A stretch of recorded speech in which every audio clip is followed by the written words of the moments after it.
Hey,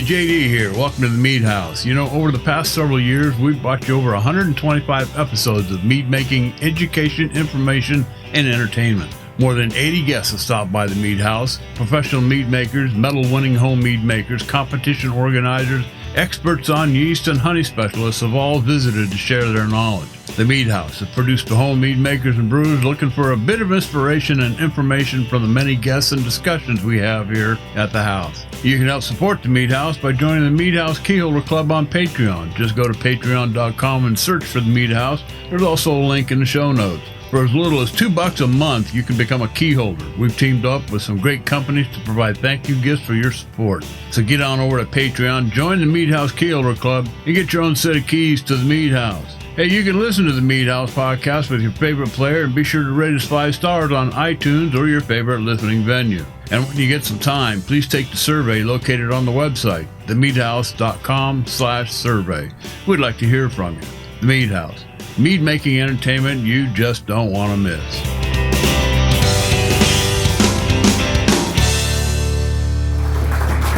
We also had this crazy idea to do a side challenge. The side challenge was to create a mead using the flavors of mint, vanilla, and pine. Tell them how that started. Yeah, were you high? Slightly drunk. Tell them how that started. We had a guest on our show who was talking us through a flavor wheel. And we're talking about creating balance. You know, you grab some from this side of the wheel, some from this side of the wheel, some from that side of the wheel. And off the cuff, I said mint, vanilla, pine. And, you know, the initials made MVP. We created an MVP challenge. And then Jeff said, I'm still trying to figure out what that would taste like, because I don't know. awesome.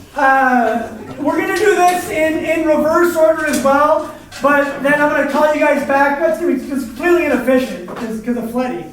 Because he started talking about future one. That's nothing new. So it's going to be complete. I'm going to give you your medals, then you're going to come back and get your prizes. All right, third place. This is incredibly difficult to do. To make a mead that has mint, vanilla, and pine and tastes pleasant, very, very difficult. Very difficult. Third place winner, Matt Whitey.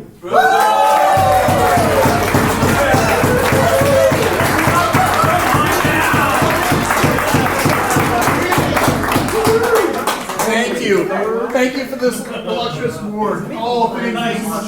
You can picture. Kiss!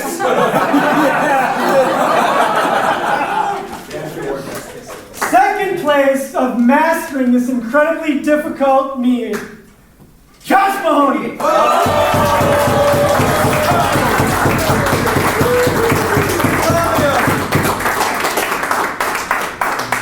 Josh, what was the name of your mead? Why, Ryan, why?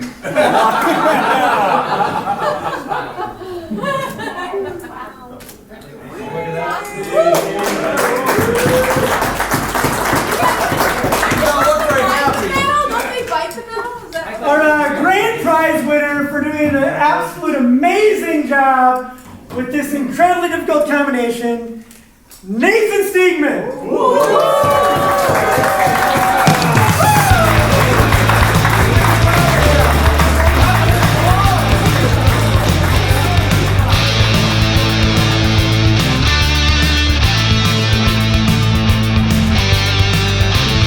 Hey, you know, I remember when hop farming was limited to just a few farms, mostly growing hops for the big 3. Now, hop farming has become a sustainable crop in so many ways. One of our sponsors, Yakima Chief Hops, is a 100% grower-owned network of family hop farms, uniquely positioned to establish strong relationships between the growers who supply their super premium hops and the innovative brewing customers who utilize their products in the brewing process. With emphasis on innovation and continuous improvement, Yakima Hops should be your only hop choice for your brew. Shop their hops at yakimachief.com. The Mead House proudly thanks Yakima Chief Hops for their sponsorship. Hey, welcome to the Mead House, and thanks for listening to episode number 126. You can catch the podcast on all the usual suspects. They're all listed on the website, or just grab the RSS feed and plug it into your own player. Hey, the Mead House is produced for home mead makers and brewers looking for a bit of inspiration and information from the many guests and discussions we have here at the house. Talk to us. We're on Facebook and Twitter, both at the Mead House. Hey, Jeff and Ryan are both here. My name is JD Webb. In this episode, more of the Iron Bee wrap-up this episode and reflections. This time with special guest, medal-winning home mead maker Matt Whitey joins us. We'll get his thoughts and reflections. Maybe even talk him into sticking around for the whole show. Hey, in segment 2, inspirations and ideas, projects, and empty fermenters. It's time to get back in the saddle again, cowboy. I've got a couple of projects put to notes. We'll get some ideas from Ryan and Jeff as to what their next creations might be. And then we're going to tackle some Facebook friends here tonight. All that and more here at the Mead House. Hey, thanks to all the Mead House key holders who help make and keep the Mead House podcast free. You too can become a Mead House key holder and help support the show for as little as $2 a month. We've got some great thank you gifts to send you. So get on over to patreon.com, search for the Mead House, or you can just click on the link in the show notes. What are we drinking tonight? And Mead House, a tradition, double fisting it. My first pour is a new bourbon I put on the shelf here a couple of weeks ago. This is Bird Dog. It's a 90 proof, 10-year-old bourbon whiskey. That means it's 51% corn. This is, I can't remember where I heard about this. Might have been from Chris Trevino. It's a very small batch. That means it's put out in very limited quantities. This stuff is really awesome. It's about a $35 or so bourbon, so it's priced very reasonably. Really solid, good flavor. Sweet on the front of the tongue, very smooth on the finish. If you're a bourbon drinker, I think you'll enjoy this one. My second glass, and I don't know who this belongs to. If it's any one of you two or three, there's a label on it, and it's called something blueberry. It says Blueberry Blossom Traditional, 10% ABV, bottled 8/31/18. That was mine. That's yours. Yep, Okay. that's that Blueberry Blossom that I made with the Voss Peak. That was the one that sat out on my back porch at 95 degrees, just for the what do I want to say, the heat test. Make sure that was really going to work. And You know, tell me what you think. the funny thing about it is it says blueberry. It says blueberry on the label, and yet when you pour it out, it's got this nice golden, amber golden color to it. You think, okay, where's the blueberry? Where does the blueberry come in here? This stuff is really good, Jeff. A little on the sweeter side, but I like the way that Voskivik fermented this thing out. This is really awesome stuff. I would highly recommend that yeast in a traditional if this is the result. This is really good, Jeff. I really like this. Oh, yeah. No, I was very pleased with how that turned out. I've been using that Voss Peak in particular quite a bit lately. Awesome. Well, correct me if I'm wrong here, but that was a Blueberry Blossom Traditional. Blueberry Correct. Blossom That was the Blueberry traditional. Blossom honey from Dutch Gold. Mm-hmm. So it's not So that he there's no added any blueberry- blueberries, JD. No, It's Blueberry Blossom, yeah. yeah, I realize that, but I mean, you know, when I'm looking at the label, I had no idea. I mean, it's in a brown beer bottle, and so I'm looking at the label and thinking something blueberry. Oh, cool. And then when I popped the top and poured out, I thought, wait a minute, it says something blueberry here. So, but it's really good. I like it. Thank you. Jeff, what did you put in your glass tonight? Well, you know, I'm a little under the weather today. I don't know if it's allergies or if it's some kind of summer cold. I wasn't going to double fist it. And then I decided, you know, I probably still better. Just be on the safe side, get some medicine. So I'm doing the, what did I call it last week? The co-host roulette. Co-host roulette, yeah. So I got one of JD's bottles. It's one of the, I guess it's an orange cap. I have no idea what that is. It's got it's a malty kind of flavor to it. My guess is this is one of the Ryan Braggots. It could be. Very well could be. Maybe that could be one of the second one. The first one was the hopped one. There might be a hint of fruitiness on this. Mm-hmm. I'm not really sure. It's definitely not the Blackberry Braggot. I had that last week. But no, this is a nice, easy drinking. It's got a lot of malty character to it that I like. There's just enough hop bitterness to set that off. Mm-hmm. So yeah, that was really nicely done. Cool, very good. Thank you.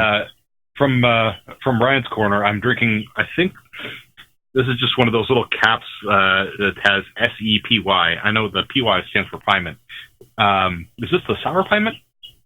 Session Pyment. Okay, that makes more sense. Yeah, it's nice and light. It's got a little bit of acidity to it that keeps it crisp. I'd almost like this, sparkling as opposed to flat. But other than that, I mean, this is a great drink. I cracked that open the other day. I thought I was reading the words on the label wrong. I thought it was SEPT, and I thought, who would call their stuff September? So I had to text Ryan and say, do you know anything about this? I think I even sent you a picture of it, if I'm not mistaken. Cool, good stuff. Ryan, what did you put in your cup tonight, bud? JD, I meant to ask you this last week, but you also drank one of my stouts, one of my darker ones, and it was a tropical stout. Do you remember what you got off of that one? Yeah. Not tropical, not in the true sense of the word.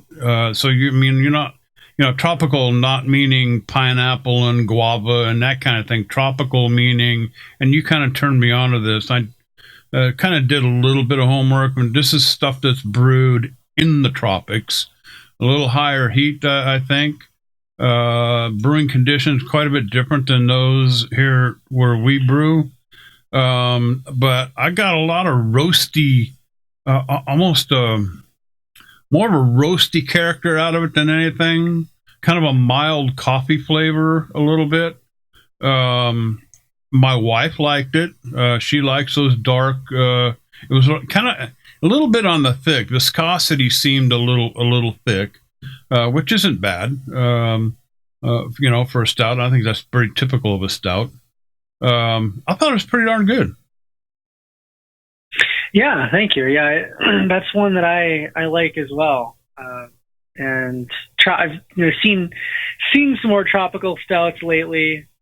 Might be just the name change too of I'm going to forget exactly what they were classified as prior to having tropical stout be more commonly known. It was like foreign export stout or something. I'm gonna forget exactly. But yeah, I've seen a handful more of those lately, especially in competitions, and I was pretty pleased with that one. I'm drinking two fisting here tonight as well, and I should start off by saying that Matt Whitey came over last night. He came over, kind of shows up the house, about 8:30 with a single bottle in hand, and we came downstairs here, and another guy was over, and we drank quite a few meats. That's why Matt was taking some notes. And one of the things that we've got a little surprise here for JD and Jeff that they didn't know about. But Matt is also going to talk a little bit about some of the meads that he tried last night. While he was here, we opened up a few of JD and a few of Jeff's to talk about. But anyway, in front of me right now, I've got I've been running all day, literally since I left the house at 8 a.m. and just got back here while I was dialing in. So been gone all day. Really just needed a bitter kind of beer. So I've got a pale ale here, and then when I am done with that, or maybe just after a few sips, I've got a bottle of a Matt Whitey special, and I'll talk a little bit about that later if I open it. But welcome back, Matt. And what do you have tonight? Well, one, thanks for having me on again. Two, I have 3 bottles. I'm not just double fisting. I have 3 bottles in front of me. Well, you're starting something new here now, Matt. I can't say I'm actually double fisting it because I've got 2 bottles and then a glass. The glass is what I'm actually drinking, which is kind of I don't know. It's called a Black Vulture. It's basically I use half-open bottles of red wine that I have from the weekend, and you mix it with ice and Coke. So it's like a 50-50 red wine and Coke. Oh, wow. Yeah, so it's kind of big in Spain and also like in Chile. So it's something in my travels that I picked up, and it's a good way to get rid of old wine that you know it's not going to make it to next weekend. So you're like, well, a little bit of caffeine here because I too have been running on fumes, so I wanted to make sure I was up for the show. And then I also have 2 bottles from you, JD, that I picked up over at Ryan's house when he wasn't looking. I just snagged these and brought them home. So I'll be drinking a braggot and then a bourbon ale that you provided. So cool. The night should progress along just nicely. Very good. So I think now is probably as good as time of any. But we drank a couple bottles last night, and I think the one that I want to start with is that blueberry blossom. You know, Matt and I shared that, and tell us what you thought about that, Matt. So it was one of my favorites, and probably because it was one of the sweetest ones we had. You and I know you're more of a dry meat guy, and I'm more of a sweet person, and I really enjoyed the balance of the blueberry blossom. I did not know that it was Boss Creek, but it makes sense because I got some like guava, papaya, and also kind of like a smokiness as well with it. And it was very interesting from, let's call it a blueberry trad that I've had before that was using 71B or something a little bit more, let's call it clean. So there was lots of different complexities going on in that blueberry trad that were quite interesting, and it was nicely balanced with the sweetness, at least for my palate.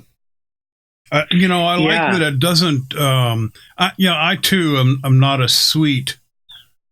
A sweet beverage drinker, but I like this because it doesn't. How you drink a Pepsi or a Coke, it leaves you with that dry cotton mouth, candy mouth feeling. You should add some red wine to it. Yeah. I like this because it doesn't leave me with that. It makes me, it leaves me with the thought I need to pick it up and get another sip. So it's sweet, but it's not so sweet that it leaves you with that sticky, sweety, sugary, honey, aftertaste. So it finishes very, very nicely. Correct. And I'd like to know what the gravity ended at this. I'm going to guess it was something under 1030 because I don't think it was overly cloying. But again, when you have that complexity of all those yeast esters that go along with it, it's okay that it lingers on the tongue a little bit more because you're picking up all those different flavors and it makes it more interesting than just a one-note sweet. Yeah, and if I remember right, the final gravity ended up being, I want to say 1022 or 1024 without my notes in front of me on that one, which is it's higher than I anticipated and higher than I usually go for, but I thought the balance was really nice, so I didn't want to push it any further. I kind of just let it go where it was, and said, that's good. That's a fine place to stop.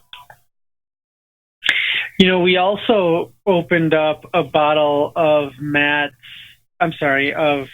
Jeff's. It was a bourbon barrel sizer, and this was a really interesting one because when you opened up the bottle, that bourbon barrel smoke just really, really hit you. Just the aroma just came out, and then so it was tell us what you did there. I'm really curious just to hear how you put that together. So that was the first of my like little bourbon barrel my bourbon barrel experiments. I started with a pretty basic sizer. I used I think I used actually just a standard cider house cider kit. I bumped it up with quite a bit of honey, and I want to say it was a mix between wildflower. I had some basswood in there. It was a little bit of this and a little bit of that. Kind of, what I felt tasted good when I was putting the must together. I let that ferment pretty close to dry. Just basically let it finish out, and then I let it sit in a first use bourbon barrel. So it actually hadn't had any bourbon in it at all.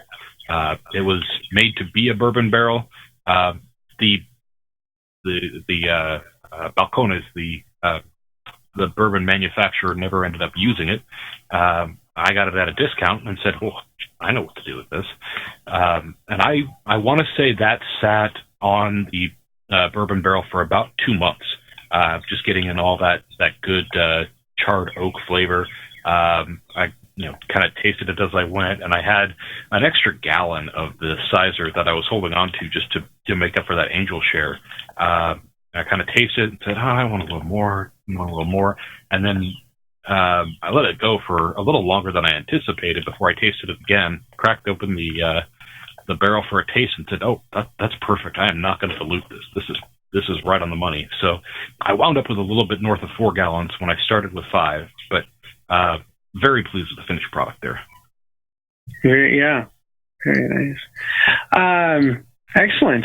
Well, yeah, we also, JD, the other one that we tried, one of yours that I thought was interesting was the Blackberry Braggot. Now, How old is the Blackberry Braggot? It's probably, let's see, that's probably a good 8 to 9 months old. Sure. And that would make sense because kind of the brightness of the berries is no longer there. Right. But you still, Matt was almost saying, what was it, mulberries, that you said you could almost could have made the case for it being mulberries, Matt? Yes. Yeah, it reminded me of because mulberries don't have that acidic bite. They still have that berry freshness, but there wasn't that acidic bite to it. It was very well rounded. Yeah. So I thought that it was it was kind of one that I described as a good summer drink. It's something just very lightly fruited. You could definitely drink it in the summer, and it would it'd be a nice one there. That was made with 1 can of Alexander's blackberry puree, and that went into secondary actually, rather than primary, and it tasted. I still had a few bottles. I took the rest of what I had there, but I had a couple of them before I left for the Iron Bee. And you're right, the blackberry has kind of fallen off a little bit. I still get that berry flavor, but it's not nearly as pronounced as it was when I first bottled it and had it in the keg. But I'm still pretty happy with it. Yeah, good. Well, Matt is with us. Matt was part of the Iron Bee in a slightly different way than Josh was, where Josh entered both the secret ingredient contest and the MVP, winning medals in both. Matt judged the main event and then entered the MVP and, winning a medal in the MVP challenge. So welcome to the show again. Thanks for coming on again. And I'm the second time I've said that tonight, but what did you, tell us what you thought about, about the judging aspect of the, what you experienced at the Iron Bee, and then we'll get into how you put together your medal winning MVP entry? Well, first off, I would just like to say thanks for putting this on. I have often challenged other people during other competitions, be it Mazer Cup or Minnesota Mash Out, to one-offs, right? So I'll say, okay, let's make a black tea mead or something of that sort, because it's nice to kind of sharpen the blade in making mead to go, okay, now you have to be accurate. You can't just say, oh, I made this mead, I'm going to enter in a competition. You have to make something to, with a certain spice, in this case fenugreek, right? So it challenges everybody. And I heard the show with Josh last week, and it really does challenge a mead maker to go, okay, now I can't just pick whatever's in my area, if it's raspberries that are fresh, and make it raspberry mead and hope it beats somebody else with a cherry mead or something else. No, I have to use the same ingredient as everybody else, and that challenges people. Specifically, I didn't know I could name my MVP award or mead after like something derogatory towards Ryan, as Josh did, because that was a real stinker in terms of how many times I had to try that thing. I mean, that was tough. That was tough. So thanks for putting it together. Two, I really appreciate the format. And I thought judging went well. Frankly, there's so many judges.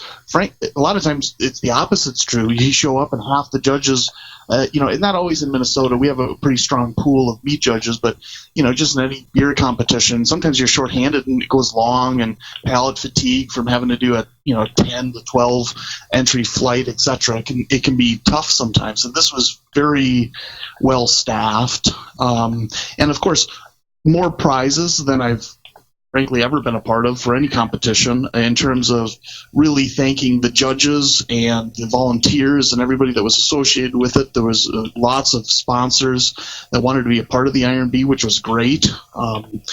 And I'm hoping, because I know Ryan's on the board, I'm also on the board for the Valkyrie's Horn, that we'll have a similar type of turnout.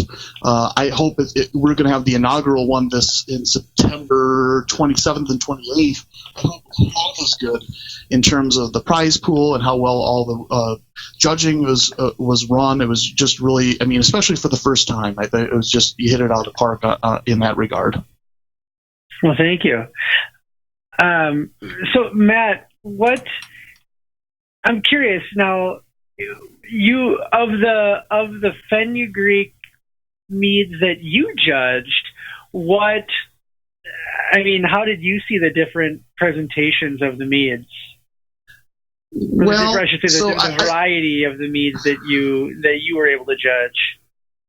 Right. The ones that I judged were all very similar and didn't have, at least, it's just the luck of the draw of what I had in my flight. Let me put it this way. I felt like some of the ones that had other supporting spices or fruit elements or other flavor components tended to be my favorites. The ones that I had were all it's just fenugreek and traditional, right?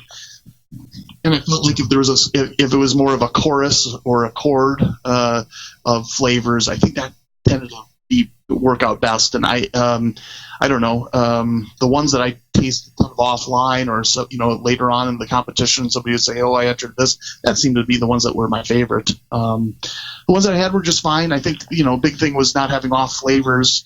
That was a big thing. And then after that, it was just how well you kind of paired something with the fenugreek. In fact, I got inspired by the competition, not using fenugreek, but so it's similar to maple syrup, or I shouldn't say root beer, right? So now I'm going off on a whole tangent on those kind of flavors. With some of the stuff that I won. In fact, I won some bacon amaretti compound and extracts. So trying to marry that with some different flavors and maple syrups and root beers. In fact, I think you mentioned, JD, that you had my root beer. I think I had two that I gave you. One was the golden raspberry and the other was the root beer, mead. Dude, I was thinking here, I was just sitting here talking. I'm sitting, somebody walked up to me with a root beer. Who the hell was that? That was you. Yeah. And I think my comment was, "Oh my God, this is like A&W root beer." I could not get over the fact that it had such a root beer flavor, and yet this is a mead. I mean, that was one of the most incredible things I think I had the entire night. Yeah, well, that's quite a compliment. Flavor profile there. The key with that one is I use different spices. So I picked up sassafras and wintergreen and some of the spices from Mountain Rose Herbs from the sponsorship and from something I won, and basically use that very light-handedly. And this is, by the way, this is prior, but I'm excited about doing more root beer and maple type meads. And then it was very light-handed. So then I was like, well, this is root beer, but it doesn't scream root beer. So I actually have in Winona, Minnesota, the Watkins extract. So it's literally for like cooking. Yeah. I just took the smallest bit of root beer extract and put that in there. And what I find with extracts, a lot of times, if you just use the extracts, they don't work that well. But if they work as, again, like a supporting flavor that really kind of goes, okay, now I'm root beer, and that really worked out well, I think. So, wow. But the secret ingredient of fenugreek really, sparked my interest. So that's what I'm doing. I'm doing a maple syrup bacon bochet. Oh, so. Dude. Essentially, out of everything that I won at the Iron Bee. Get your pancakes ready, man. Oh my God. Now I've, at the Minnesota State Fair is the largest state fair in the country by daily attendance, and it's unbelievable if anyone's ever been there. And actually, the homebrew competition at the state fair is, 500 entries I think they cap it at, or 700 entries they cap it at, and they, I think, always, end up closing right as getting that. Anyway, the food is always just crazy, just all these crazy state fair foods. And one of the things they have there is chocolate covered bacon, like on a stick. Yeah, and it's a big piece of that kind of thing. Well, I've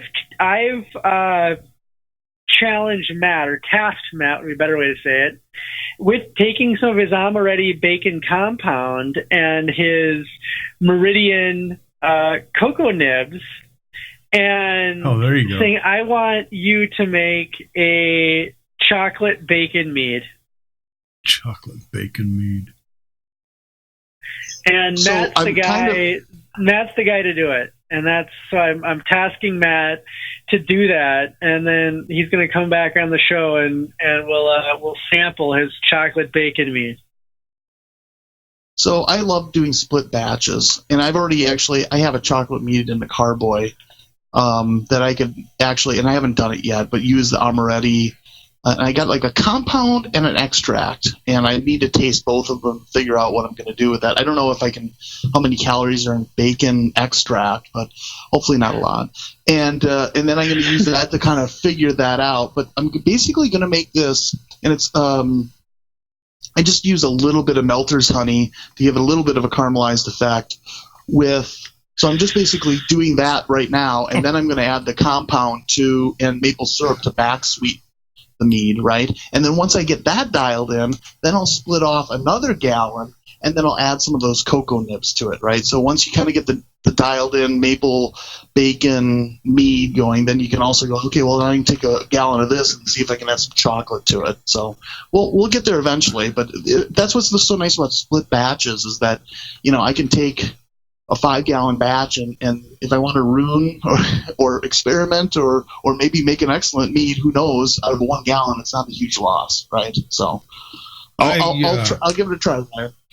I gotta step back for just a minute here. You mentioned something here I have never heard of: Melter's honey. What is Melter's honey? What is that? So it is. So there's really two kind of classifications of honey that's like already caramelized from the beekeepers, and they take like the hot knife, and when they take the wax off the cap, there's a whole bunch of honey that will like be slightly caramelized because that Oh, yeah. knife is, let's say, 150 degrees or and they slice through that cap. Yeah. They extract the comb, but then they have all this honey sitting in like a mesh strainer, and then that all falls through, and that's basically the cap honey. So that'll be slightly caramelized compared to what is in the comb. Then they take all the wax that's left, and to separate it more so they can make candles and other things, they heat that up.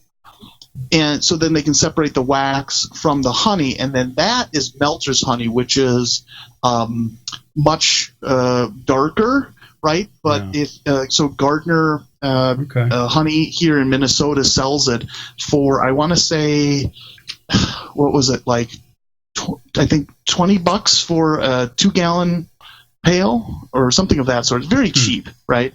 It's the kind of stuff that normally goes to like, Honey Nut Cheerios or something that, it's just like food grade. Okay. So you can get a real inexpensive honey, and then I cut it. So then I don't do just use the melter's honey. I'll use, let's say, a fifth or a tenth of the amount of honey that I'm going to use for the Bochet or caramelized honey mead using melter's honey. Learn something new every time I listen to this show, guys. Go ahead, Ryan. So that's what I'm using for this, because I figured that'll add a nice little complexity too. Because when you taste bacon, oftentimes there's that little burnt characteristic to it, right? There's a little. It's been in the pan. There's a little bit of burn to it, along with, frankly, maple syrup. You get some of those, applewood smoked or maple syrup that's used to having in your pancakes. So that's a flavor profile that kind of goes well together. There might be some fenugreek too. Who knows? Yeah. Now you also put together an entry for the MVP, and this is I mean, you have to go back a bunch of episodes to catch on to this thing, how it all got started. You might even be able to listen to the last. I think we mentioned in the last episode. First, what was your when you first heard about this? What was your initial thought? And then walk us through briefly what you did to create an entry for the mint vanilla pine special category we had. Yeah, so initially I thought, well, that's stupid to add pine, because that screws the whole thing up. Mint and vanilla is easy, right? I mean, there's lots of flavor combinations that are mint and vanilla. One of which is root beer. So you get like wintergreen and vanilla in a root beer. And I tried some traditionals, and I also so I said, okay, you screwed it up. But then I said, well, here's how I can use pine, and I use a liberal application of it with spruce tips. Right? So pine is resiny and off-putting. Nobody wants to chew on a piece of plywood. But spruce tips, there's a little bit of, like gin, or, it's a flavor that's not totally, people are familiar with it, right? So I basically picked spruce tips, and I already had that extract. So I basically picked spruce tips last year, put it in like some Everclear, real high proof alcohol, and had that on the shelf. I also had vanilla, which I had beans, with in a tincture, and mint, which I also had fresh tincture. So I had fresh picked mint, put it into some alcohol solution. And then I had some traditionals that I was trying to play around with this tincture. It just wasn't working, and mostly because I didn't like the spruce to it. So I thought, what works? What is the flavor combination? What's most common? And I thought root beer. So I had this root beer mead before the extract, some of the earlier versions of it, which was very subdued. So it was essentially, I just used a root beer mead, and then I just took an eyedropper of the tinctures, and I essentially just laid it on the lip of the bottle. And that's a technique that I've used before for other things like lemon meads. In competitions, I'll make a lemon mead, and then I'll take a tincture of the lemon mead, and I actually put it right on the top before I cap it. And what that does is then I'll sit there, once you open that bottle, judges will go, oh, I smell the lemon. right? Well, this is the same thing here. I wanted just to kiss it, right? So it's a root beer mead that you already are going to get the mint. You're already going to get the vanilla from the root beer. And then I just kissed it with those three things basically on the top of the bottle. Yeah. A little bit more for the spruce because I wanted to make sure it came through, but that ended up actually being the best route for me is basically a root beer base, so it had the vanilla. The rules are pretty liberal, right? So Yeah. you didn't say you couldn't have other things in it. Nope. And that's what I did. So I Yeah, long as they had mint, vanilla, and pine, that was it. I think they even expanded. I think Ryan and Jeff came to the conclusion that we needed to kind of expound on the pine part. And I think, Ryan, we included all kinds of anything related to carnivorous trees or something. I don't remember. Something, pretty broad. Yeah, so spruce tips, though, are a part of that, Sure. family. Yep. And I felt like that was the key. So I just put a little bit extra spruce in there just to make sure that came through, and then bottled it up. And, well, essentially, I just opened up a previous bottle and put the tinctures in there. I, flushed it with CO2, sanitized the caps, and then just recapped it. So did you have the same reaction that Josh had when he first heard about this MVP? Why, Ryan? Why? Yeah, that's my point. I wanted to be able to put some expletives in there, and because the pine is ridiculous, but the mint and vanilla, that would have been too easy. At least the pine gave you a little bit more of a challenge, I guess. Would you, if we were to come up with another oddity like that again for another IRB, would you participate?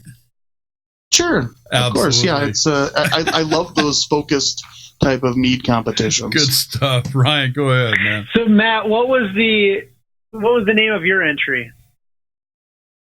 I didn't know I could have one, so I don't have one, but it would be like, why did you choose pine? That sucks, Ryan. I think that's something along those lines. Oh, I love it. Yeah. Oh my God, this is. I had so much fun that night. Matt, I've talked to you before on the show. Josh and a lot of these guys. Al Boyce has been on the show before. It was, the most fun for me was meeting the voices, and putting the people together with the voices that have been on the show before. And I had so much fun doing that. And, the second part that was so amazing to me is the inspirations that people have when they put their meads together. I mean, my God, I tasted so many different kinds of meads that night, and so many of them were so good. I can't remember, Ryan, maybe you remember, somebody walked up to me with a braggot and said, "Hey, JD, I want you to try my braggot." I didn't know this guy from Adam. I have no idea who he was. He knew me. I think that was Josh Holbrook. Could have been. He brought a cooler full of his home brew, his homemade mead. Yeah, and that sounds like Josh. Yeah, I mean, he just come and got me and says, "Hey, I'd like you to come over and try some of my braggot." And I told him, I said, "Look, dude, I'm not like a braggot expert. It's just what I like to drink, and it's what I like to make." But I tasted his braggot, and it's just awesome. It was just awesome. And that was so much fun, just meeting all the people, Matt, yourself included, being able to put a face to the voice that had been on the show several times before. And it was so much fun. I really enjoyed it. Well, I enjoyed meeting all of you. I've actually, obviously lived by Ryan. I met Jeff at the Mazer Cup. But meeting you was great, and I also when you say Al Boyce and all these other folks, it's kind of funny. I heard the interview of Al Boyce last week, and he had 10 seconds, and he was able to basically reiterate what you said. I mean, the competition, I knew it was going to be great, right? I mean, it was going to be fun, but usually 90% of the fun that I have is afterwards, and I know I sure had a good time making a fool of myself when I went up to the awards and everything else, but it's just the sharing. Josh Holbrook also brought a buckthorn blossom mead. Never had buckthorn blossom, and it tasted a lot like basswood, frankly, the mint and apple, green apple, and just Adam Bystrom had the mead that I talked about in the last show I was on. the grapefruit and hop mead, it's just, he had like a different iteration. I was using Simcoe hops instead of Citra or whatever. And it's just wonderful to try all those different meads at the kind of the meetup there. And that's what Al said. He's like, Iron B was great, but this, meeting is even better. And the biggest thing that I came away from, Matt, from that night was the sense of community that all these mead makers had. It didn't matter whose mead was better than the next guy's. It was more about sharing, regardless of whether you liked it or not, and how that community came together and really put on this event. I mean, if it wasn't for you guys, Ryan and Jeff and I would have just been bumbling around a prize table wondering, okay, what do we do with all this stuff? So that whole sense of community, with the mead makers was something special for me that night. So that's probably the biggest thing that I walked away from. And it was just an overwhelming night for me. I had never experienced anything like that before. I'd never been to a competition. So that was a whole new thing. I mean, from start to finish. I mean, I got there, Jeff was seated, had all the judges, and I felt like walking up to Jeff, and I wanted to say, hey, Jeff, I'm here, or, whatever. But I thought, well, wait a minute, it looks like these guys are busy. I didn't want to disturb them. And, so I was like, stay away from those guys. They're busy. But the whole thing was just awesome, Ryan. Just had a blast. Yeah. Say, Matt, who was your judging partner or partners for the Iron B main event? Michael Cote. He's a former president of the Midwest Minnesota Homebrewers Association, and he's made quite a few meads as well. It's kind of funny. I know there's lots of communities in the Northeast and in Denver and in California that are big into mead, but it's funny when somebody like Michael, who's probably made dozens of meads, he considers himself kind of a newbie and not, he's like, very humble about the whole bit. And I'm like, I know you've made some great meads. It's just, there's just such a huge mead community in Minnesota. Everyone from Josh Holbrook, who I think is one of the best mead makers around. A lot of people don't know him, but he makes, maybe he doesn't compete in the national circuit or whatever the deal is, but boy, I put his meads up against anybody any day. It's just an unbelievable group of folks, and Michael is a great judge, great mead maker, and he kind of is very humble about the whole bit. And I echo what JD says. It's just a sense of community, and nobody's here to put anybody down.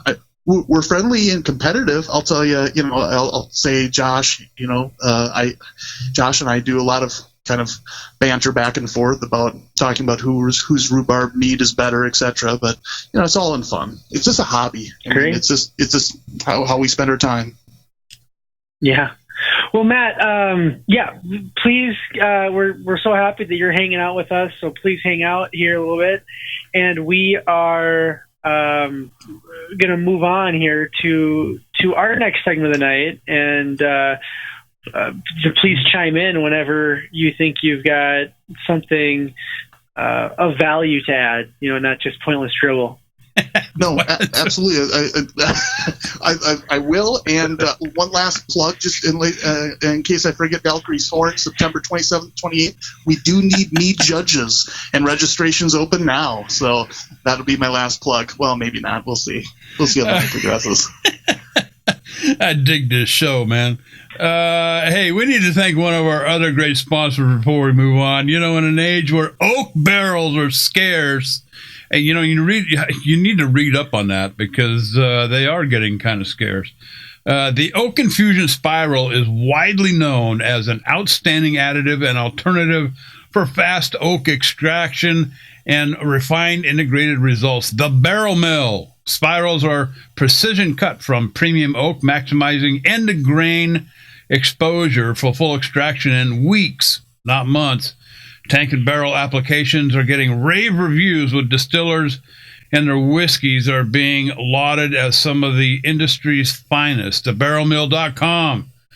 It should be your choice for select premium oak products for your brew. Let me tell you something about these little barrel deals, these little staves, these little spirals. I put some in some Reposado tequila that come out of Mexico. Dude, I'm turning a Reposado into the most amazing tasting añejo. Just unbelievable. Dropped them some into some bourbons that I had. Just amazing stuff. Of course, I use them in my meads as well. So thebarrelmill.com. You got to check them out. Hey, segment 2, guys. I figured we'd go around the horn here. We need to get back in the saddle again. And I got 2 empty fermenters that are just, every day I wake up and they're screaming, fill me up. And so I got a couple of projects I'm thinking about. One is a port mead. And I got to get my notes pulled up here. I'm going to do another port mead. And this time it's going to be a cherry port mead. I was able to score some Alexanders from Jeff, and I've got some Pinot Noir, some Burgundy, some Zinfandel, and I had a can of Alexander's Tart Cherry hanging around still. And so what I'm going to do, I put together an initial recipe using 1 can of Pinot Noir, 1 can of the Burgundy, and 1 can of the Zinfandel. I like what each one of those bring to the table. And then 1 can of Alexander's Tart Cherry. Now, tons of honey. How much honey? I don't know yet. Okay. Initially, we're going to start out with 8 pounds of South Dakota wildflower honey. Some amazing stuff, Tom Repus, if you're listening. Was able to pick up 5 gallons of that on my trek to the Iron Bee. And I'm going to use 8 ounces of dried cherries with 1.5 pounds of bananas. Very ripe bananas. What are those bananas going to do? That's going to provide some initial mouthfeel during the fermentation part, okay, that will stick around, give it kind of a creamy, almost a creamy-like mouthfeel towards the end. The dried cherries, just to back up that can of tart cherry that I'm going to throw in there. And then whatever goes in the fermenter, the water to 5 gallons or maybe 5.25 gallons. And then I'm going to go with the high gravity yeast again, probably the 49. I don't remember why yeast it was, 4965 or whatever it was. But again, I mean, this is something that is something that you really got to pay attention to. This is one that you have to babysit every single day. Because we're going to push a starting gravity somewhere around 165, 170. So it's going to be way up there. And then going to do 3 pounds of honey after that every 3 days. You got to keep it stirred up. I'm going to aerate the first 3 days.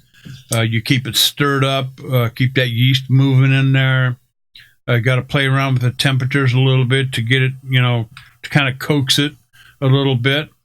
And hopefully we're going to be able to push that yeast up to around 20%. So that's one project that I've got my notes prepped on. The other one, Ryan, the braggots, the Ryan braggot. I got a lot more to do with those. The first 2 that came out, I thought were pretty good. You guys have had them already. I think you might have even went home with some. The one that I really liked, I can't remember I don't even have my notes in front of me. I don't remember the hops, but you had talked about on one show about doing a hop stand. I thought, well, that's I haven't tried that. Let me try that. So whatever the hops I used, that's what I did. I held the temperature at like 200 degrees. Did a hop stand for like 30 minutes and fermented it all out. And the honey went in very late. In fact, the honey didn't go in until after I had everything in the fermenter, and then added the honey at that point. It came out. I got honey character out of it. The hops. I mean, this aroma. I mean, I was just freaking overjoyed. I mean, I thought it was so good. So I'm gonna do another one because somebody sent me home with a crap load of Palisade and Citra hops, Brian, or Jeff, one of you. So that's I'm looking for something for summertime. Okay, I want something quick and easy. And Jeff, I'm thinking about doing one of those Omega Yeast, those hot, something that I can run the temperature up to 85, 90 degrees, not have to worry about it. Get it done, get it over with, and get it in a keg and get it carved and get it on tap. That's what I want to do. So, well, and I bet those Palisade hops, which I'll talk about a little bit later. I bet with the tropical esters and stuff that some of those Omega Yeasts are throwing, that'd be a marriage made in heaven, man. Well, here's the dilemma, Matt. I have lavender honey. I've got. I don't know if you've had any South Dakota wildflower honey, but that stuff is just simply amazing. Quite a bit different than the Southern California wildflower I get from my beekeeper here, but I also have that.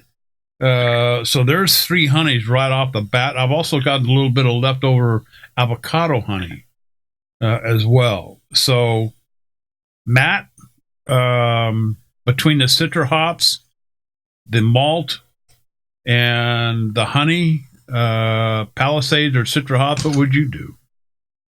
Citra.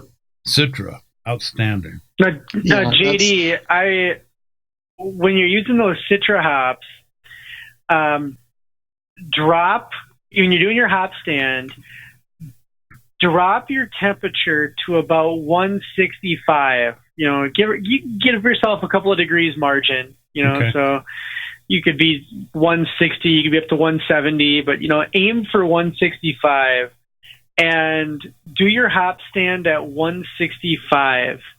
At that range, that is sub-isomerization range. So you're not contributing any bitterness at that point, but the essential oils of those hops are what is going to be contributed to your brew. Okay. So at 200 degrees, where you were, you're in that isomerization range, and you're going to be pulling bitterness as well, and that's fine. I think you're going to make a delicious mead with what you did. But when you do that Citra hop, that hop stand for your Citra hop, Ryan Braggett, try it at 165, and I think you'll be pleasantly surprised or pleased, I should say. Looking at 30 minutes or so, 30, 40 minutes, somewhere in there? Yeah, 30 minutes at 165 will be just fine. And I was also thinking, I've got in my notes here too, maybe dropping some lemon zest in secondary. With the Citra hops, do you think I'm going to be able to pull enough of that citrusy, lemony flavor out of the hops at that point to do without the lemon zest? Or I want something crisp. You know what I mean? I want something that's going to be highly carbed and crisp for a good summertime, ice cold, where you see the ice dripping down off the side of the glass type of thing. JD, I think you'll be fine. I mean, I think you could go either way. I don't think you have to add the lemon zest. I think you could. To me, that crispness also comes from a dryness of the braggot. So make sure that you're using a yeast that is going to take up everything it can. It's going to gobble it up. It's going to have good, good attenuation, and that'll add to that crispness. Now, I think that the lemon zest, you could use it, you don't have to use. I think it could go either way. I think for the first time doing it, I would hold off on doing it just so you know what you get when you don't, and then add it if you want to, the next time around. Yeah. Matt, you were going to say something. Well, not to dance all over Ryan's braggot, but there is a hop called Lemon Drop that you can use, and I'd also recommend, and I don't know if I've had success with it, so you maybe use half as much as you normally use for the hop stand and use the cryo hops, the YCH. So you could use that Citra. I find that works very well for me, as well as not picking up some of the vegetal. It just removes some of the vegetal matter from there. So it's just something to think about. Yeah, good stuff. I know, Jeff. I've heard you talk about you've either got something going or you're about to get something going. Time is of the essence, dude. Summer's coming. Yes. What do you got planned? Summer is definitely coming. So I just happened to hear yesterday while I was at work that one of our local supermarkets had strawberries for 98 cents a pound. Oh, and wow. I said, wow. Yeah, wow. That is the deal. That can't even, deserves... They grow them out here, dude. I can't even get them for that much. Yeah, no, it was an insane price. And so I said, well, I know what I'm doing after work. So I went, I picked up my kid, and I said, all right, buddy, we're going to the store. And he's like, what are we going to buy? We're going to buy strawberries. Oh. And I went to the store. They had the little, clamshell 1 pound packages, 98 cents a piece. I picked up 22 of those guys. There you go. I would have gotten more, but they were a little picked over already. And my wife, when we got home, she was actually she was throwing a dinner party for some of her work friends, and so she sees me come in the door with an armload of like 7 of these packages because they weren't in bags or anything, and she looks at him like, "Oh, I hear you like strawberries." And I'm like, "Oh, honey, you have no idea." Are you making strawberry jam? Another armload, and she's like, "What the actual hell?" I'm like, "Well, not done yet." And then I come in with the third armload, and one of her work friends glances out the window and is like, "Okay, relax. The trunk is closed now." Nothing to worry about. I love it. And so yeah, no, I spent a fair chunk of time last night just cleaning and dicing some strawberries to go into fermenter, and I'll probably be putting that together after the show tonight, actually, because I was just too much work to get everything ready. So I put it on ice and said, well, we'll resume this tomorrow. But yeah, I'm thinking I'm going to make a nice big strawberry melomel, just fruit bomb like crazy, or as much as I can get. I threatened to go get another 20 pounds from a different store, and was told in no uncertain terms that I would be murdered for pulling that. So I said, okay, 5-gallon batch, 4 pounds to a gallon. Yeah, I can make do with that. Yeah, but when she takes her first drink and says, "Geez, honey, how come you didn't go back and get some more?" Good stuff. So yeah, I'm still playing with what yeast I'm going to use. I might try out this. We've got this new Yovaska or whatever Lithuanian farmhouse that's supposed to throw some interesting like citrusy flavors. I might try that. I might go a more traditional route and use K1V because I like that with a lot of my melomels. So I'm probably going to be noodling that for the next hour or two before I get things rolling there. What kind of honey are you going to use? That's another one I'm kind of noodling over. There's part of me that says I should just keep it simple, use some wildflower. There's another part of me that says, hey, you still got a fair amount of this blueberry blossom honey. I bet blueberries and strawberries would taste real swell together. Oh yeah. So I'm kind of leaning towards that one actually, just to get a little bit more berry bite in there. So yeah, I think this will probably be on the sweeter side again, and this will probably be just a huge fruit bomb. But so it's a little out of character for what I usually brew, but it should be real darn good. I would think so. Matt, what do you think? Strawberries and summertime go together pretty good. Blueberry honey. Why not? And maybe use that Voss Creek yeast again. Mm-hmm. That also did produce some really good results, so that's definitely a possibility. I love the blueberry trad. Yeah. Yeah, I'm really liking the way that. I mean, you're making a. My wife's going to come home and she's going to save some of this for her too. And she's going, "What are you doing drinking that stuff? You don't like that stuff." It's like, honey, this is like this. This isn't like a Coke. This is like good stuff. I like this. So, dig it, Ryan. You always got something going on. I mean, you experiment with all kinds of good stuff. Your last, I think, big success was, of course, the Ryan Braggot. We've talked that to death. I think everybody on the planet who listens to the show knows how to do one of those. So what do you got in mind for filling your fermenters, my friend? Yeah, so I don't recall if I talked about this or not, but a couple of weeks ago, a buddy of mine and I put together a Ryan Braggot, a grapefruit Ryan Braggot. So here's what I had. I had a tincture of grapefruit. So Andrea was into grapefruits for like a week for having them for breakfast, and I would zest them. I'd zest the grapefruits and I put it in a mason jar, and then I'd take the zest and a little bit of leftover juice when she was done, and cutting out the flesh, and would put it in a mason jar with some vodka and made like a little tincture, and then. So I had, a couple of grapefruits worth of that in there. And so a buddy of mine, we did the Ryan Braggot method. So about 3 pounds of Pilsen malt extract. We were just going to do an extract version because it's quick and easy, and brought that to a boil. So it boiled literally for, a few seconds or a minute or something.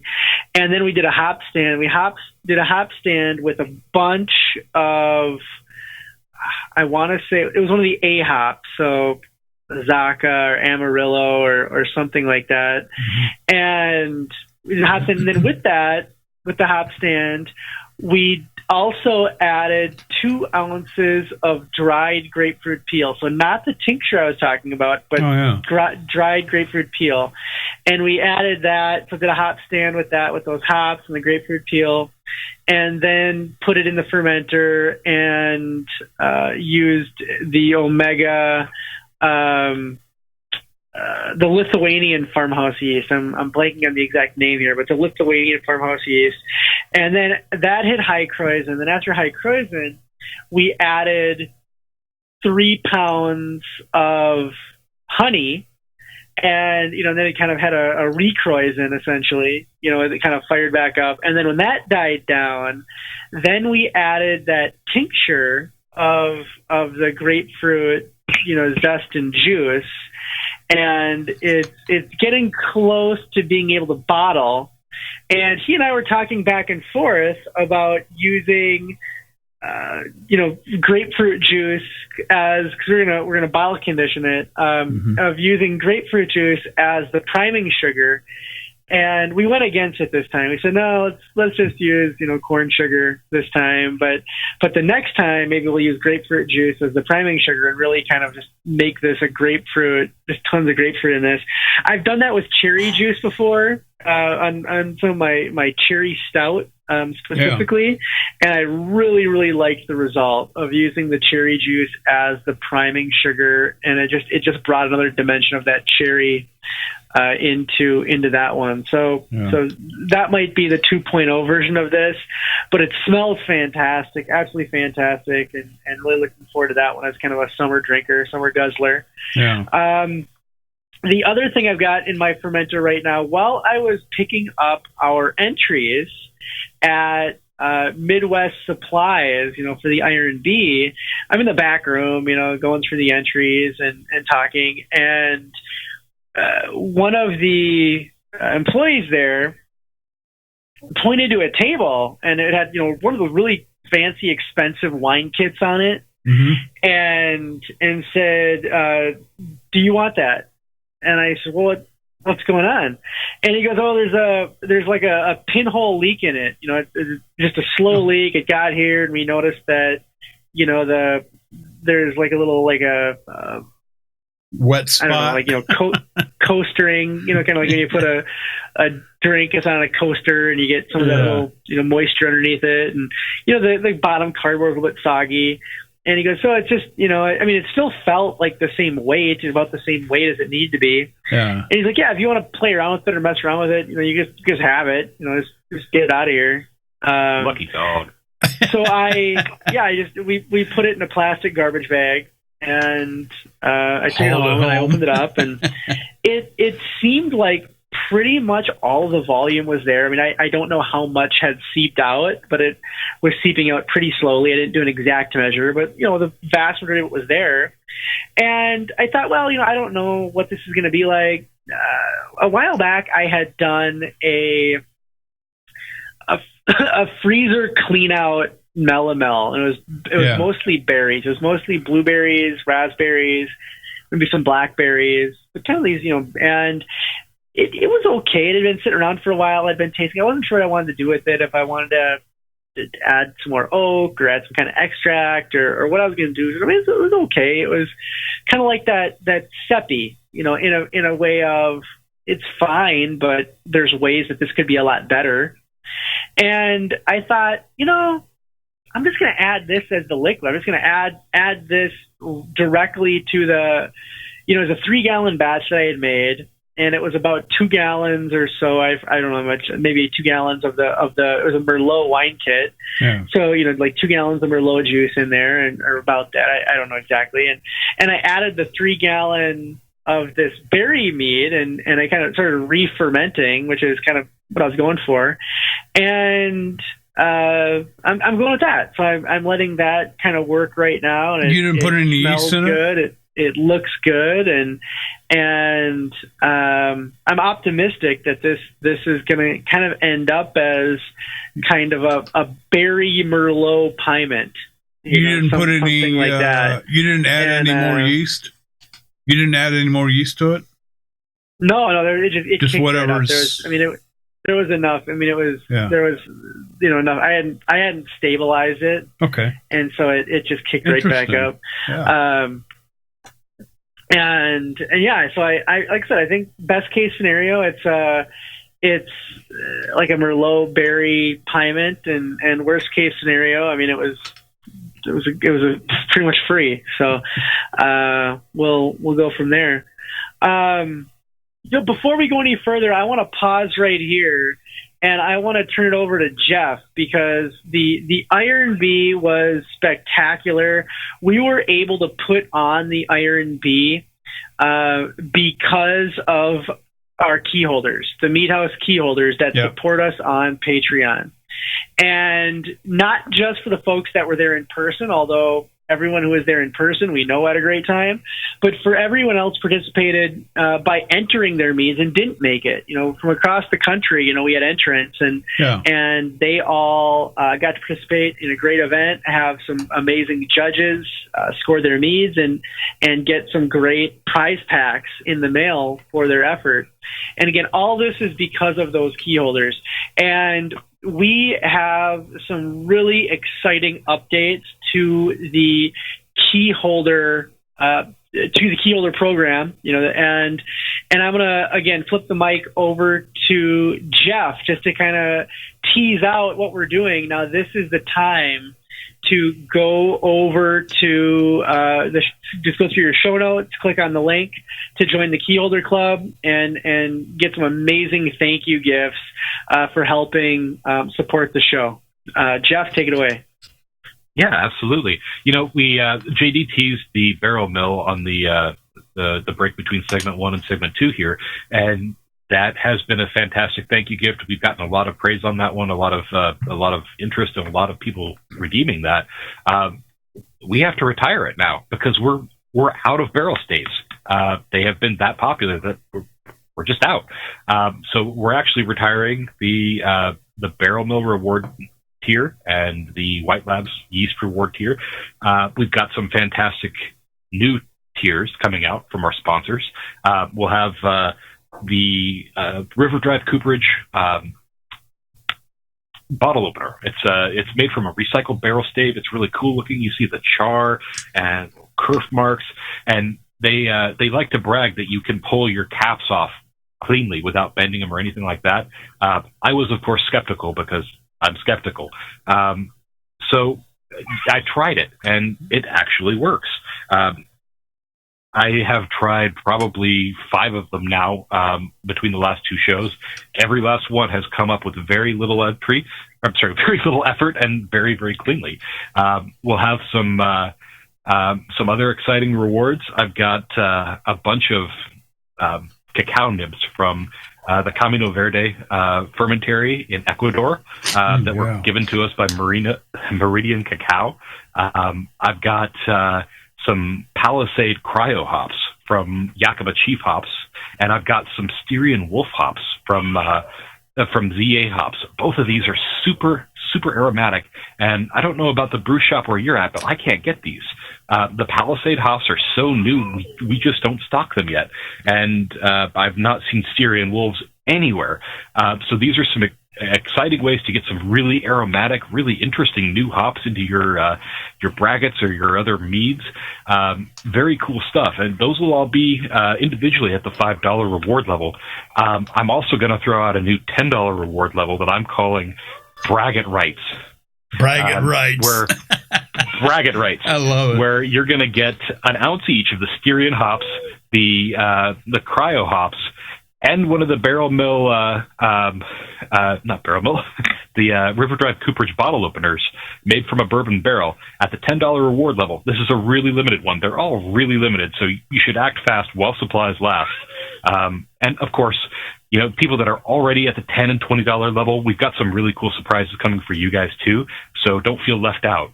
There's really cool stuff coming for everybody. So yeah, please head on over to Patreon, check out those rewards, see what you're interested in, and we appreciate so much what we were able to do at the IRB thanks to all your support. We did raise a pretty fantastic amount of money for charity, but we also spent a pretty fantastic amount of money at the end of the day, feeding everybody, paying for the space, getting stuff shipped out to our entrance. It costs money to do for this. Your support. You bet. And with any luck, we'll get even more supporters, and we'll have a bigger, better event next year. Yeah, it helps keep the Mead House free too. The last thing I want to do is do one of these subscription-based podcast deals. I don't believe in them. If you like what you're listening to here, I want to keep it free. That's my bottom line here. So Patreon helps us help you help keep the Mead House podcast free. Before we flip over to Facebook friends, I want to get Matt Whitey in here. Matt, thanks a lot, bud, for hanging around the whole night here at the Mead House. I know you always got something going on in your fermenters. What do you got planned for some summertime brews?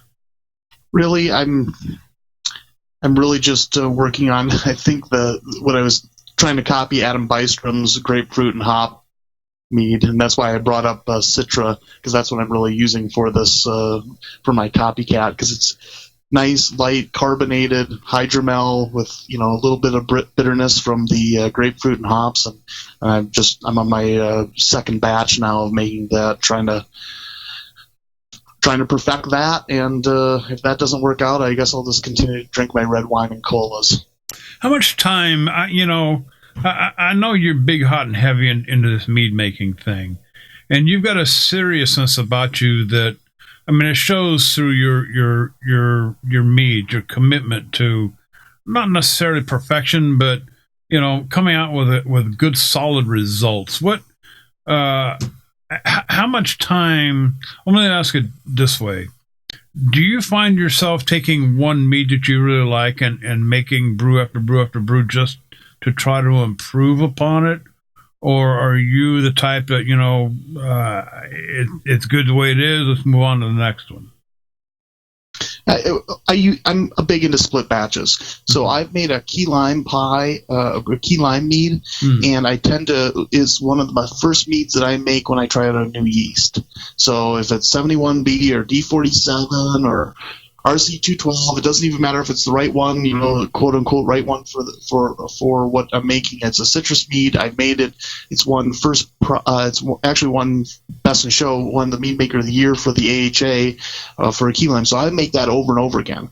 But that as a base mead, right? So you can tinker with it with different yeast and maybe changing up the gravity a few points. But really, that base mead, now I can take that base mead and add cherries to it. Now it's a cherry lime mead, right? So you can really split those batches out, and that's what I really enjoy doing. Is I do have a seriousness to making a base mead. Oftentimes I make traditionals, and then taking that and busting it out from there. Because with lime, I mean, you can really make a lot of different types of meads, and then, you know, if you want to even add extra juice to it and basically make it a lighter alcohol, lighter mead, you can put that in a keg and carb it up for a party.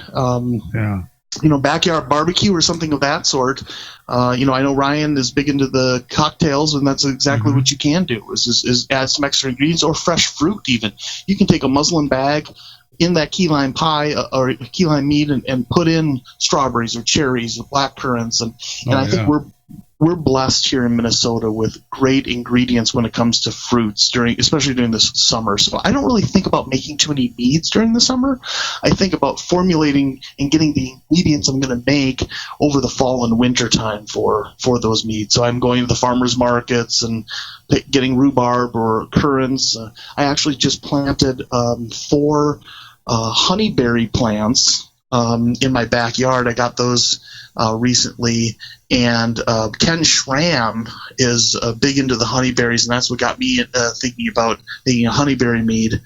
And it's kind of a cross between like a currant and a blueberry, and they grow up here in the north, so I planted some of those. So that's kind of what I think about during the summer, more so than actually making mead, is just kind of formulating, getting the freshest fruit I can possible to either freeze or try to use sometime in the fall. So. Yeah. Good stuff. Good stuff. Thank you. Facebook friends, guys, I think we're going to have time for maybe one or two, but let me start out this one. I thought this was pretty unique. I was cruising through the modern mead makers, and I found Teresa Townsley. She's not really asking a question, but she's kind of went on a rant. In fact, she says rant alert. She says, the next time someone tries one of my deliberately, delicately flavored meads that clock in around 13.5% ABV and claim that it's more of a hydromel, I may very well go postal. Be clear, people, not every mead needs to kick you in the face with flavor to be a good mead. My biggest pet peeve is the wannabe mead judges that come in to taste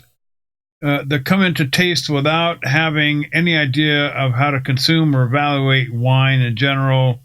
Example, don't shoot wine down your gullet from a wine glass. You aren't tasting, you're drinking.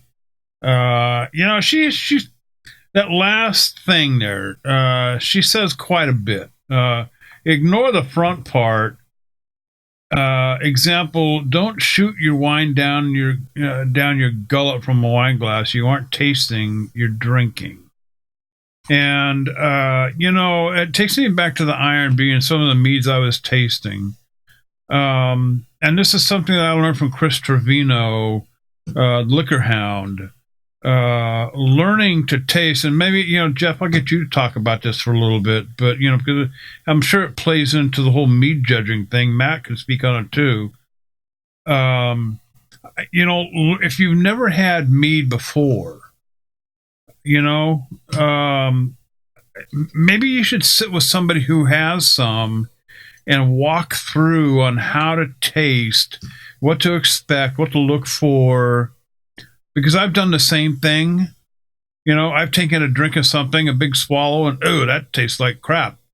Spit it out down the drain it goes, and the bottle goes in the trash. Had I spent some time with it, I might have discovered something quite a bit different. And this is how I've learned to, come to like various, tequilas and bourbons and stuff. So, Jeff, I'll throw it over to your table over there. She's saying quite a bit here. Don't shoot it down your gullet from a wine glass. You're not tasting, you're drinking. Well, definitely. I mean, and this is not just for judges. This is just for the enjoyment of the beverage. I mean, we're making stuff for you to enjoy. You don't want to just slam it like a mass market Coors Light. Let it linger. Let it sit on your tongue and your palate and get some flavor off of that thing. Feel it in your mouth and decide. Do I like this flavor? Do I like the way this feels in my mouth? Does it have a nice little acidic bite to it, or does it have a pleasant alcoholic warmth? You really just need to take your time and experience it. Just enjoy what you're drinking. I think, that goes for mead, that goes for wine, that goes for beer. Heck, that goes for, if you like soda pop, that goes for soda. Lemonade, anything you're enjoying. Why shoot it? Yeah, anything that tastes good that you enjoy, yeah. She made another point about delicate flavors and things like that, and I think part of the issue she may be running into, is from a devil's advocate standpoint, strictly, is the judges or the drinkers' expectation versus what they're actually getting. Yeah, they may be used to the fruit bombs that just kick you in the face and really come out swinging. From my perspective as a judge at the R&B, the ones that had the better flavor were the ones where it was a nice, delicate flavor. It was well balanced. It had all the notes were kind of playing together. They weren't playing nice. You didn't have one that was very strong and out there, where all the others were kind of like, oh, hey, we're here too. Look at me. I'm also present. They complemented each other, and oftentimes I did think the ones that had like that delicate fenugreek flavor were the better meads, where the fenugreek wasn't too strong. Ryan, I stopped telling my friends, it used to be, I would tell them, try this. This is made with honey and water and yeast. And of course, right away, the first thing that comes out in their mind, honey. Okay, they're looking for that honey flavor. Well, not everything I make is going to taste like honey. Okay, in fact, that might even be an afterthought when you drink some of my stuff. So I stopped telling people what it's made of until after, they've tasted it. That's for Ryan. Maybe he's putting a kid to bed. Let's go to Matt. Matt, I know you heard what I said. JD, sorry there. I was mid sip of not tasting, but throwing something down my gullet, my throat there. I agree. I think that if someone's not really familiar, it's with honey, and you say this is honey, that's what they're going to look for, right? They're not familiar. Sorry, if they're not familiar with mead, and you say honey, that honey is what they're going to expect. They're going to expect something probably sweet, and honey-like. So I agree with that. That's probably where they're going.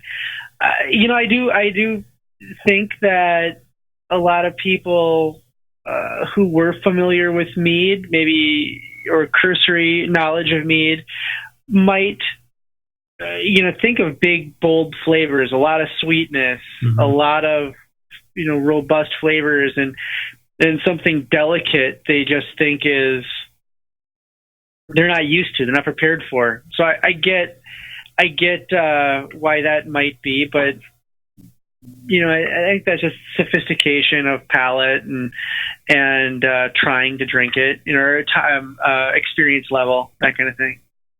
Matt, are some of the meads, this is kind of a delicate question I want to ask, because I don't want to piss anybody off.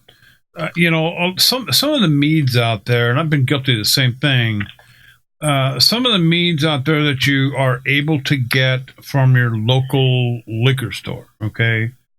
There's kind of I don't know if it's a misconception of your expectations on mead. I mean, this is like, in other words, is this how all mead is supposed to taste? Is it supposed to taste this sweet and have this much flavor? Because frankly, I tasted meads at the Iron Bee that I thought were just simply amazing, that tasted nothing like anything that I bought from a liquor store. So is there a misconception out there that happens with people who, first timers maybe, that are expecting something that, in reality, that it's something different? Well, I think it's just the commercial side is difficult, right? So you might say, well, the stuff that I see commercially on the shelves is just not as good as what you have, at a meetup with an Iron B, right? Well, there's a lot of reasons for that, and I think if you look at the beer industry as an example, I can see right now, I can go to my local liquor store, nothing special, and I can find a 4-pack of 16-ounce cans for $20. That may be just wonderful, like a double IPA, milky, hazy, guava, whatever. They're all these crazy, awesome beers, right? Yeah. Whereas 25, 30 years ago, you go to the liquor store, and the best case scenario was you find a Guinness, right? Yeah. Because people just didn't have the palate for it, right? So I think that the commercial meat makers today oftentimes are just trying to make ends meet by selling stuff that is for Thanksgiving dinner that tastes like a Riesling, and it's approachable, and it sells because it's what people expect. And if you throw something crazy at them, like a grapefruit hopped mead that's carbonated, and it's hard for them to wrap their heads around it, and much less want to pay, because you and I both know meat is expensive. I mean, when I don't even know, people don't realize how expensive the homebrewed stuff is when they're hand-picked heritage raspberries, pressed, at peak freshness with some of the finest honey sourced in America, and that's real expensive, you know. So nobody's going to sit there and go, oh, I've never had mead before, let me buy this $200 bottle of raspberry mead. I mean, right. It's hard. So I think that's part of the problem, is just the industry. And I actually looked at Teresa's post, and I think that's part of it, just like beer. A lot of people, it was Coors Light, it's a college frat boy type thing. You're going to down a case of beer in a sitting. Yeah. And then the flip side is then everybody starts going to the IPAs and the double IPAs and, bourbon barrel imperial stouts. The more flavor, the better. And then you come full circle, and now, I mean, most people that I know that are really into beer, that have been doing it, drinking it or through competitions, they want a German Pilsner, or a Dortmund, something like that is almost more similar to a Coors Light than it is to an imperial stout, right? But it's nuanced and has flavor, and you can still quaffable, and it's not 18% alcohol. So I think it's just an industry thing, and I think the meat industry will get there. It's just got to take time. Yeah. Well, we're going to leave it right there, guys. Hey, special thanks to our guest today, home meat maker and medalist Matt Whitey, and all the participants at the Iron B. Hey, if you enjoy the show, why don't you stop by the house and take the survey at themeathouse.com. You'll find it right there on the front web page. In the meantime, hey, happy mead making. And I don't know what's going on, but that croquet set, it's been set up, and there's tiki lamps all over the backyard. And there's a hole in the ground filled with water with sand all around it. I guess that's supposed to look like Waikiki Beach. I know you two are up to something no good. I just don't know what it is. But hey, that's it for this Mahalo. That's it for this episode. Ryan, hit the lights. Jeff, slam that door shut. Hey, we'll be back next week. Episode number 127 from the Meat House. Hey, we're gone.